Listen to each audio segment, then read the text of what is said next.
Welcome to Philthy, a Philadelphia Eagles podcast. I'm Brad 𝐸𝐸. That's Tyson Gentry. This is brought to you by the I Said What I Said podcast network, I guess, for lack of a better term. Tyson and I did an Eagles podcast last year for a different network. So what we wanted to do this year is bring it over to our channel. We think we had some other different ideas that we wanted to do. And so this is our first rollout as the Eagles announced their 53-man roster, Tyson, coming off a Super Bowl victory. We got a ton of stuff to talk about with the cuts, offensive positions, first glance, and all that good stuff, man. Are you pumped up? Are you feeling ready? Oh, I'm ready, dude. I've been reminding everybody basically for a month and a half that, September 4th is pretty close. Get to raise another banner. And so the plan is we'll be here every week talking about the game previous, talking about the game upcoming, any other storylines like that. But we've only done this once, and the Philadelphia Eagles won the Super Bowl in that time frame. They lost one game in the 14 or 15 of the because they won the 10 in a row. They lost to the Commanders and then ran it the rest of the time. So whatever that equals, that's our record here. So we are keeping this going basically to help the birds. Yeah, we're doing this for you, Eagles fans. So and also our own mental health. Like if we stop doing it and then they suck, like we're going to be texting each other like, I can't believe we did this. We would never forgive ourselves, especially because it looks like the Eagles are in a Super Bowl window as we enter into 2025-2026 season, Tyson. And the first step is getting there, is paring it down to the 53 men coming out of the spring, coming out of the summer, going into the fall. And that's what we got here. So let's jump right in. Let's talk about some of the notable cuts, and I'll run through the list of cuts here, and then we'll take a look at the offense, the defense, and then we'll give a prediction if we think they're better on paper, worse, and that'll be our first Philthy episode. So again, stay subscribed to this channel so you don't miss a single thing that we do. We're big Eagles guys here. So if you're an Eagles fan, you've come to the right spot, and let's dive into this here because I think the guys got released. So these are the veterans. They can sign immediately with another team. A long snapper, Charlie Hewlett, Patrick Johnson, the outside linebacker, tackle Kendall Lamb, wide receiver Terrace Marshall, who was an offseason addition, cornerback Perry Nickerson, and wide receiver Avery Williams. Now, the players who are waived, so they're going to go through waivers, right? Wide receiver Ife Adaye, Chance Campbell, the linebacker, Tariq Castro-Fields, he's hurt, the cornerback, wide receiver Elijah Cooks, linebacker Lance Dixon, defensive tackle Joe Evans, linebacker Dallas Grant, guard Kenyon Green, who was the offseason trade addition, safety Maxon Hook, tight end E.J. Jenkins, cornerback Brandon Johnson, running back Montrell Johnson, tight end Cameron Latu, outside linebacker O'Shawn Mathis, quarterback Kyle McCord, wide receiver Taylor Morin, tight end Nick Muse, tackle Holland Pierce, running back Shanderick Powell, outside linebacker Antoine Powell-Ryland, cornerback Eli Ricks, defensive end Jerome Robinson, running back Keelan Robinson, defensive tackle Justin Roberts, safeties Andre Sam, wide receiver Nia Smith, defensive tackle Jacob Sykes, tackle Laken Bakalai, and cornerback A.J. Wood. So a lot of names there, Tyson. We're not going to focus on all of them. I think you guys, if you're listening, can kind of hear some of the inflection I put on a few of the names there that caught me at least by surprise. But what are some of the names that stood out to you here as you're looking at this? Well, I think because we're not going to do any special team stuff, Hewlett getting cut as the long snapper, they're just going to put him on the practice squad. This is a 54-man roster basically for the first couple of weeks. So elevate him 3 times and then see what they have from there. I guess Nia Smith was probably the one that made the most news, but if you've been paying attention to everyone all offseason, all beat reporters, everything has been Darius Cooper, and he was great in the preseason. And that's the only thing keeping me from saying maybe the preseason doesn't mean anything because Perry Nickerson had a great interception last week. Patrick Johnson again has just made a play in every game. This dude can't make the roster to save his life, it seems like. And then I guess, it's maybe one of the years that the Eagles don't hit on as many of these guys that they bring in that they're kicking the tires on. As in 2022, they hit on quite a few. Last year, they hit on quite a few. In 2023, they didn't hit on nearly as many. And maybe that is what we're seeing here. Or maybe it's just harder to make this 53. Well, that's what I think it is. Got a lot of guys coming back, a lot of young guys. They drafted well. And I think that sets you up for, hey, we don't need to turn over the roster a ton where a lot of these guys are making it. We take flyers, like you said. Hey, if it works, it works. If it doesn't, it doesn't. And really, if we're coming off the Super Bowl here and we're looking at things, and if you're looking at the Eagles roster, it's where are they really weak? Edge rusher, potentially, but we'll go over that. CB2, safety, but they got drafted a guy. I think what really stood out to me, Tyson, there's 2 names. Kenyon Green I think that was a miss by Howie to trade 𝐃𝐨𝐧'𝐭 and to bring in Kenyon Green if you're going to cut him. Listen, I don't know the behind-the-scenes stuff. We all know that CJ Gardner-Johnson can be a little bit much to work with. He came in, he's the mercenary, he got everything right with the attitude or whatever the case may be, they won the Super Bowl. But I don't think it's coincidence that they go to the Super Bowl when he was on the roster, they crumble when he's not, and then they win the Super Bowl when he is on the roster. Tyson, that makes me a little nervous. Sometimes you need guys who are constantly like pushing you and constantly annoying you or getting you like, all right, man, we get it. Like, I'm going to try harder. Felt like that was the guy here. And then you trade him for a lineman that you cut anyway. Feels like a miss to me. Or you make the Super Bowl with Jonathan Gannon, who's a good defensive coordinator.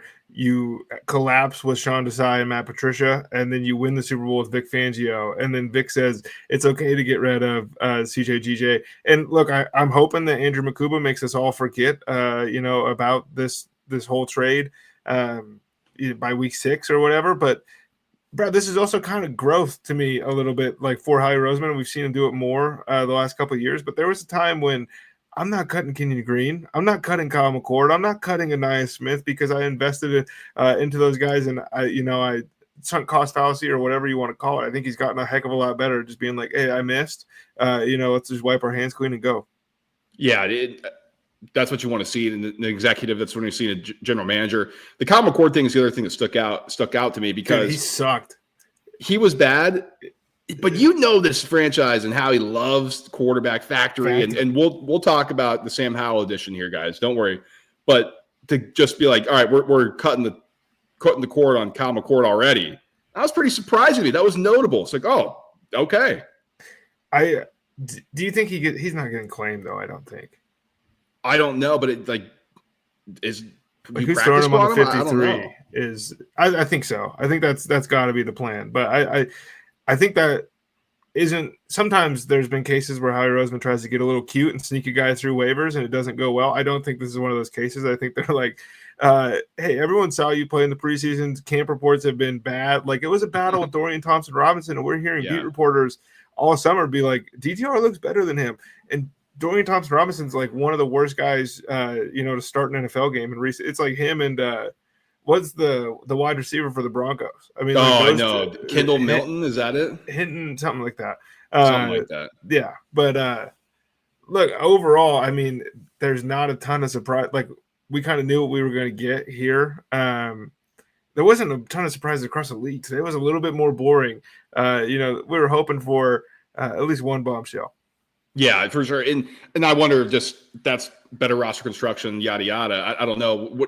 The last one for me that stood out, and we can move into previewing some of the positions or talking about him, Eli Ricks. What's your thoughts there? I mean, this is a guy who flashed maybe once, and the rest he looked lost. I mean, it's just at a certain point, if you can't play, you can't play, and that's where we're at in the NFL. Is that a guy who can maybe find a spot elsewhere, or do you think his days are numbered playing professional football? I mean, I'm closer to the latter than the former there, probably. He's not been – Eli Ricks came onto the football team at a time where we were so starved for any young corner talent that, like, when he looked okay – dude, we were talking up Cravion LeBlanc like it was going to be, like, the second coming. And Ricks was after that. But kind of a similar thing here. Dude, he's grabby. He commits a penalty every time he's on the field. Vic Fangio, didn't think that he could beat out anybody for CB2. They're carrying a lot of corners into the season, and he wasn't one of them. Yeah. Okay. Those are notable ones. Let us know if anybody else stood out to you guys in the comments. Let's get into the offensive positions as we dive into it here. Now, 3 quarterbacks on the 53. Sam Howell, who they is traded for. Jalen Hurts, obviously your starter. And then Tanner McKee, who's getting a lot of buzz through preseason. I think he's more of a media darling than anything at this point, Tyson. I mean, what? There's he could play. You could trade him for a first-round pick. No, but guys, what do you think of this with the Sam Howell thing before we dive into the rest? I think I'm fine. I mean, you can talk about the investment if you want to. I don't. Dude, they had 13 picks this season, and they weren't ever going to make all 13. They get one for 2027 where they're weaker through all the trades that they made. And this was just one of those things that Sam Howell has killed the Eagles before, and we've seen how he go out and just get that guy. There's a lot of Kevin O'Connell couldn't develop him, and this, that, and the other. he's the QB3. And if he's starting, the Philadelphia Eagles are probably in trouble anyways, but it's a heck of a lot better option than what Kyle McCord and DTR showed you. Tanner McKee is quarterback 2, and that's just is what it is. And oh, dude, it's not even close. I think Sam Howell's gonna be the QB 2. Dude, you're no. I'm telling what you, would dude. you what kind of show bet would you like to make? You throw something out there. What do you got? We'll have to think of something. McKee has a broken thumb or a fractured thumb or shattered thumb or whatever. Right now, I've seen all 3. I don't know what shattered means, but it sounds bad. Yeah, that's not so good. That's why they went out and did this, because he's not going to be ready if Jalen goes down. There is not a single doubt in my mind that he's miles better than Sam Howell, and he is for sure going to be quarterback 2. The thumb thing scares me because if he, like, I don't know, man. But Howell's proven it in the NFL. We have no clue what McKee looks like. We've seen him in preseason. How many times we devalue preseason? And now he looked good last year when he filled in when Hurts was down and then Pickett got hurt. He was like 20. I can't remember the exact stat line, but they scored 40 points. I mean, he looked markedly better to me last season than even Kenny Pickett did. Like, I think this dude could play. So running backs, they carry 4, Tyson. Saquon Barkley, A.J. Dillon, Will Shipley, fullback Ben Van Sumeren. The wideouts, they're carrying 5. A.J. Brown, Darius Cooper, Jahan Dotson, John Mechie, who they traded for, Devontae Smith. 3 tight ends, 𝐽𝐻, Dallas Goedert, Kylan Granson. 11 offensive linemen. And well, that's kind of a mess. So let's get into what's notable here. We talked about the quarterback stuff, and that's I think probably the most interesting on the surface, just because it's quarterback. And Tyson and I are pretty opposite, I guess, for where we think the roster is. I mean, obviously the injury plays an impact, but that was notable. I think what stands out to me here is the 5 wide receivers. This is a group right now. Devontae Smith's dealing with an injury. A.J. Brown's dealing with an injury. So let's just say they miss time. You're going to run out with Darius Cooper, Jahan Dotson, John Mechie. Like that's your 3. That's your 4. If one of those guys is out, listen, you can't. When you got a roster this loaded, you can't all have like, hey, Jamar Chase is our wide receiver 4. Like that's not what I'm saying. But that is a little concerning to me on the surface. Oh, it's thin, and it's kind of disrespectful of you to just assume Darius Cooper's not going to the Hall of Fame. Only undrafted free agent to make the roster, or undrafted free agent from this draft class to make the roster this season for the Eagles, which is pretty cool. But yeah, 5 is pretty thin, and something will happen there. Ben Van Sumeren making the team is awesome. It's like 3.5 running backs, really, because he's going to play fullback. He's going to play special teams. But, dude, 11 offensive linemen is a lot. And I'm wondering which one of those guys is probably going to get snuck to IR or maybe has to go on IR. Anyways, I think that's probably already been reported, and I've just missed it. But that was the first thing when I saw that. And then as soon as we get to the defensive side of the ball, we're used to them carrying a ton of defensive linemen as well. And I think there was some sacrifices that had to be made at spots like wide receiver, to make this happen, to get 11 offensive linemen. And then the tight end thing, dude, this was the battle all offseason for tight end 3 was so funny. I don't know how much you were following it, but every week it was like, this guy looks pretty bad. Kylan Granson takes it, right? Like, do we expect to lead? Yeah. Like, are we expecting anything from him? I mean, obviously Goddard, there was that whole offseason saga. He's back. 𝐽𝐻 just feels like he took a step forward finally. Like, it was like, Jalen, throw him the football. Is he going to be involved? Because if you're looking at things, really, it's 6 wideouts because you get Goddard and he can block too. But he's a huge pass catching weapon. So that's kind of how you're looking at things. I'm sure if you're Howie Roseman in the front office, but Dallas Goedert gets hurt, like 𝐽𝐻, and if he goes down, then you're Granson in the 2 running back set. So is he ready to play? I think we'll know that early on, or at least hopefully, because the Eagles will be up so big. But I'm with you. The 11 offensive linemen, Tyson. There's got to be some weight cut there at some point. I mean, so Dickerson, they say he's going to be ready for week 1. Let's say he's not. So then that's 10 if he goes to IR. And I'm with you. I haven't seen anything. We're recording here pretty much right after this roster was set. So if we're missing something, we apologize. But we'll probably talk about it at a later date. Getting Fred Johnson back, swing tackle. Huge. Tyson was pumped about that.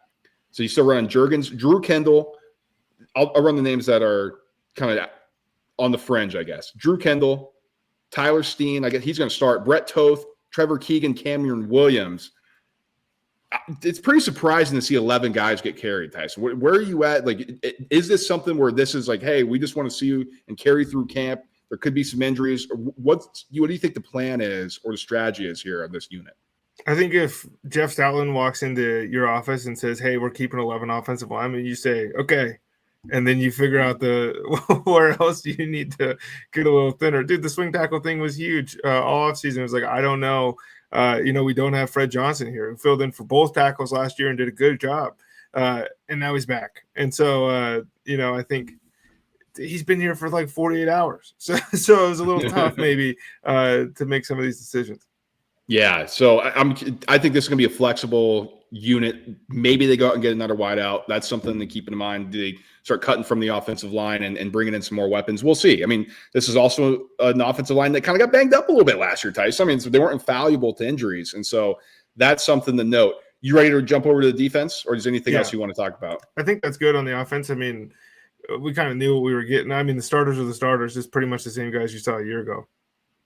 Let's get into the defense because, man, you want to talk about a bloated unit on the offensive line. This secondary group is insane. But first, it's 6 defensive linemen: Jalen Carter, Jordan Davis, Gabe Hall, I hate Laura the way Ujma, this is reported. Ty Robinson, Byron Young. What didn't you like about it? Just the 6 defensive linemen, 5 edge rushers. Just put them all in the same group so my brain can comprehend things a little easier. Yeah, but with that said, how the Eagles announced it: 5 edge rushers: J.L.X. Hunt, `Azeez Ojulari, Nolan Smith, Josh Uche, which I thought was interesting. He was on the bubble apparently, Tyson. I didn't really buy into that. We're talking about we need edge rushing help. They're like, oh, let's cut this guy. It's like, what? And then Ugbo 𝐸𝐸𝐸𝐸𝐸. So there's your 5 there. 4 linebackers: Zach Bond, Jahad Campbell, Snail Mondon, and then Jeremiah Trier Jr. Probably Mondon is going to be the roster casualty once Kobe Dean gets activated off the PUP list after 4 weeks. That was just announced. Week 5 is where they're targeting. 10 defensive backs. I mean, Jacorian Bennett, Reed Blankenship, Sidney Brown, Cooper DeJean, Adoree Jackson, Tristan McCollum, Mac McWilliams, Quinton Mitchell, Andrew Makuba, 𝐾𝐨𝐧'𝐭, Ringo. Now, he seems to be injured right now, Ringo. Jacorian Bennett they acquired in a trade with the Raiders. Mm-hmm. Sidney Brown doesn't feel like he's taking a step. Makuba got hurt. So who's going to be safety 2? Adoree Jackson, is he going to be CB2? It seems like he kind of has to be at this point. What is going on in the secondary here?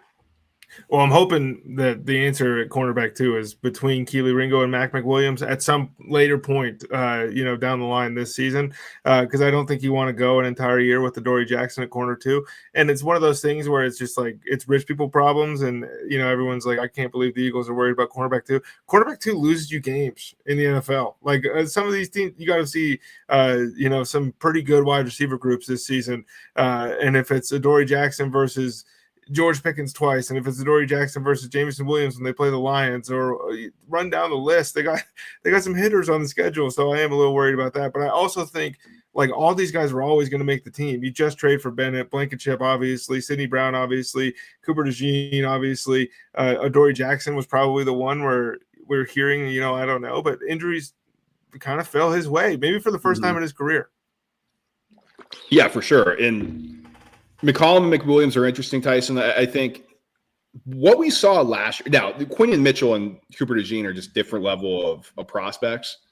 But based on how well we saw that unit be coached last year, I'm talking strictly about the DBs, not the safeties. Shout out Christian Parker.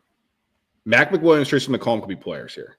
And there's a ton, like cornerback, Tyson, like how many times we say this guy's the can't miss guy? We're going to select him first overall at the cornerback position, and the guy's a bust. I mean, we did our preview on I Said What I Said, talking about Jeff Okudah.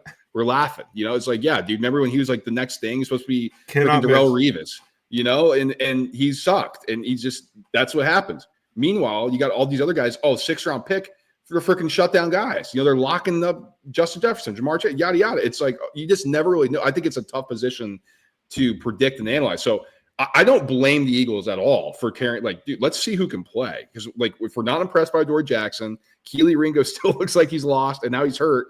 It's like, let's just see what one of these guys can do here. So the Jacorian Bennett thing's interesting to me. I think he could eventually take over as a starter. He's got big size, Tyson. Maybe they use him more as in the slot, but that's the DeJean spot. So I don't know. It'll be interesting to see there. But that's a to be determined for me. Anything else across the defensive line or the linebacking crew that stood out to you? Well, I think it's important to keep in mind that one of those secondary members is probably going once Nakobe Dean is activated. He posted on his Instagram, "See y'all in week 5." Kind of makes it sound like he's on the pup 1 through 4, and he'll be back for that 5th week. Isn't it a weird time to be alive when you look at the Philadelphia Eagles linebackers and you're not worried? Yeah. Oh, for sure. I mean, it's insane. Like Zach Bond and Jeremiah Trotter Jr. and 𝐸𝐿 Campbell and Dean coming back. Like, oh, man, that's like the best 𝐸𝐿 we've had Campbell, forever. who had labrum surgery before the draft, and it was like, is this guy going to be able to even start the season? And then he's got pads on as soon as camp starts. I'm excited. I'm pumped to see what this guy can do, man. I am pumped. Edge rusher wise, Tyson, I would not be surprised if the Eagles try to make a move for another guy. I don't think it's going to be a notable one. It's not going to be Micah Parsons, as sick as that would be. Trey Hendrickson just did something with the Bengals. But I wouldn't be surprised they try to get another depth piece here. Maybe I'm a little off base, but 𝐸𝐿 Campbell, yeah, it was a great playoff run. Is this guy going to start opposite of Nolan Smith? Again, great playoff run. Like, we got to see consistency, right? We'll see. Like, we'll be patient. I was first to admit I gave up on Nolan Smith a little too early. And now I'm like, I love this guy. 𝐬𝐮𝐬𝐫𝐫, there's a reason why he's kind of been bouncing around, right? Like, so there's not really anybody that you can point to coming off the edge when you had Josh Sweat or when you had Hassan Reddick, and you're like, okay, well, we know what we're getting from that guy. Now, Josh Sweat had a great playoff run. This was not a good pass rushing unit in the regular season. Like, people forget that. Like, it was all about the cornerbacks and the secondary and Zach Bond being an eraser.